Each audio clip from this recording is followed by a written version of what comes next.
Agora, com certeza, se você tem um filho, uma filha, ou de repente um sobrinho, uma sobrinha, você já viu cenas desse tipo. Passar aquele tempo todo trancado em casa jogando, de repente até você mesmo tá numa dessa, né? Deixar de sair com a família, os amigos, perder a hora de ir para o trabalho por causa dos games. Isso acontece demais, né? Você conhece alguém assim? Você é assim?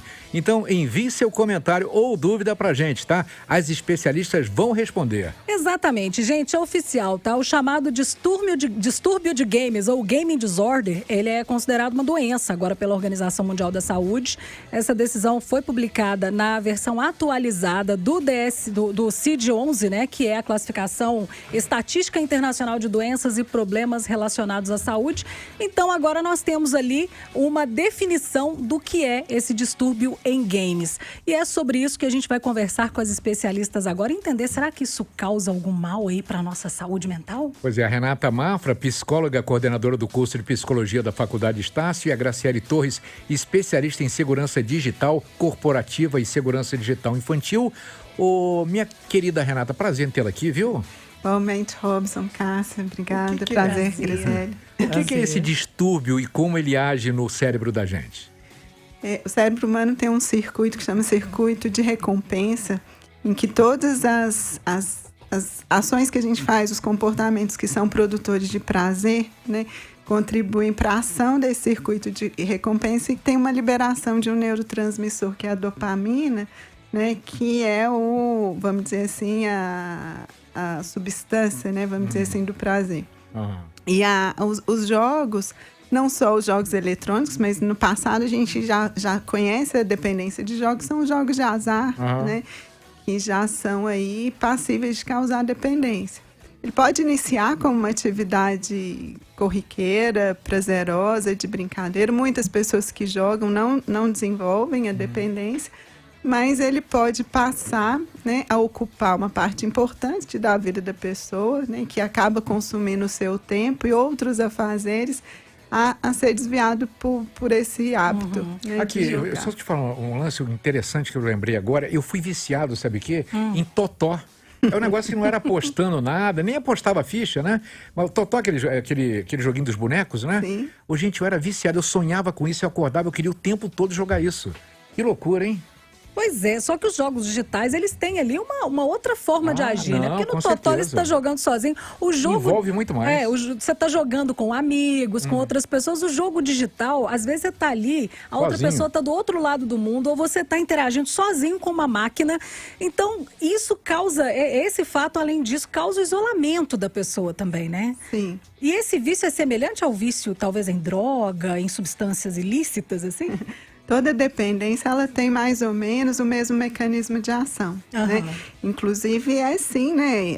A forma de tratamento, os sintomas associados, os mecanismos psíquicos que se envolvem, eles são semelhantes, né? Ainda tem uma discussão em como classificar, né? Se como uma dependência química ou algum outro tipo de dependência comportamental, né? Mas ele pode ser associado, inclusive, é possível identificar sintomas de abstinência, assim como no álcool, né? A pessoa, quando é dependente do álcool ou de alguma outra droga, que quando está distante do uso, manifesta alguns sintomas de ansiedade, né? De insônia, de irritabilidade, agressividade, tremer, né? Também é manifesta na abstinência dos jogos. Você viu o seguinte, o cigarro tem a nicotina que vicia, né? Então, a coisa é para viciar mesmo. Sim. E os jogos eletrônicos, eles realmente podem viciar e eles são projetados para isso? Com certeza, são projetados para viciar mesmo, porque a gente tem que entender que por trás desse vício todo existe sempre a motivação financeira, né? E uma coisa muito importante, uma dica muito importante para os pais, que quando às vezes a criança, o jovem está lá jogando por 2 horas e aí o pai e a mãe chega e fala, não, mas sai daí, você já está jogando, tem 2 horas. E às vezes a criança persiste, não quer parar de jogar e às vezes o pai entende aquilo como uma pirraça, mas na verdade não é, porque quando a criança começa a jogar, pegando até carona aqui na fala da Renata, dispara a produção de dopamina. Quanto mais a criança joga, quando ela joga muito, existe a produção em excesso dessa dopamina. E em algumas crianças, esse excesso pode desativar o córtex pré-frontal, que é justamente a área do cérebro que é responsável pelo autocontrole, pela tomada de decisão. Então, a criança, na verdade, ela não consegue parar. Não é que ela não quer parar. Isso é importante. E o jogo, ele é quem projeta ali, falando da questão digital ali, quem está desenhando aquele jogo, tem ciência disso e projeta para que a criança queira ficar mais tempo ali mesmo? Não só a criança, tem a criança grande também que está ali no FIFA, nesses jogos para adultos também. Eles têm consciência disso? Eles fazem isso propositalmente? A questão das recompensas nos jogos, as passagens de níveis, por exemplo, é uma forma de trazer esse tipo de vício tanto para criança quanto para adulto. E existem dois pontos importantes também, além desse físico, né, que a criança realmente não consegue, é a questão são duas evoluções que aconteceram nos últimos anos. A primeira é a multiplataforma, porque antes a criança só jogava no computador. Hoje pode jogar no computador, no tablet, no telefone e mais, às vezes, continuamente ou simultaneamente. Significa que a criança está jogando no computador. Ela está ali sob a supervisão dos pais. Ela interrompe o jogo e o pai acha que ela já jogou aquele tempo suficiente, só que ela sai e continua jogando no celular. Isso também é um fator de dependência. Agora, Renata, inclusive, às vezes a criança não quer saber de mais nada. Começa a ir mal na escola, né? Para de interagir com colegas e às vezes deixa até de se alimentar, né? Verdade. E também não só da alimentação, como a interferência no sono, né? Que vai entrando noite adentro, né? Às vezes na própria cama, deve com o próprio celular. Com o jogo a noite toda. O que é importante, sabe, Robson, Cássia, acho que a gente precisa prestar atenção. A gente não pode demonizar o jogo, o videogame, né? Ele bem utilizado, ele tem vamos dizer assim, a possibilidade de contribuir também para o desenvolvimento de um processo educacional, não é?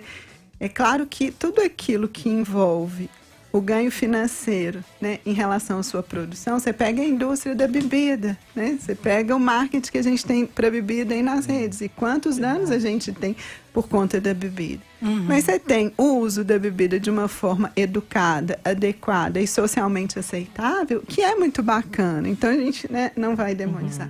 A questão ligada ao uso, né, primeiro que a gente tem que pensar enquanto sociedade, que sociedade que a gente está construindo para criança e para o adolescente. Olha a nossa cidade, Belo Horizonte. Quais são os espaços da cidade que você tem para que essa criança possa divertir de forma segura, brincar de forma segura e ter uma vida, de alguma forma, com uma série de estímulos diversificados e, quem sabe, jogar um jogo eletrônico numa hora adequada, num tempo adequado. Mas cabe aos pais, né? Mas cabe aos pais. Locais, né? Então, você vê muito cedo, às vezes, crianças que estão na cadeirinha, que a família já coloca o celular para brincar com um joguinho, para ela ficar calada, para ela ficar quieta. Hoje o celular é a babá, né? Facilita. Cala a boca, né? Sim, vai no restaurante, a criança tá ali, tá todo mundo comendo, bebendo, e a criança no joguinho.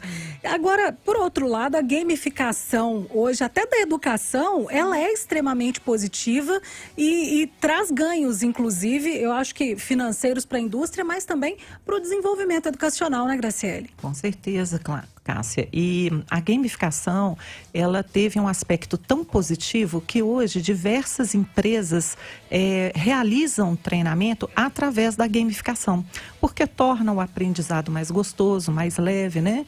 Então, é importante dizer que a questão dos videogames, a gente não pode realmente considerar que é malefício o tempo todo. O malefício é a falta de limite. É aquela criança que joga o tempo todo, que não tem outras atividades, que não tem uma atividade física, por exemplo, que não tem o horário para realizar as tarefas escolares. Isso é que é prejudicial. Mas o videogame, na hora certa, com limite, né, de tempo, ele é sim positivo.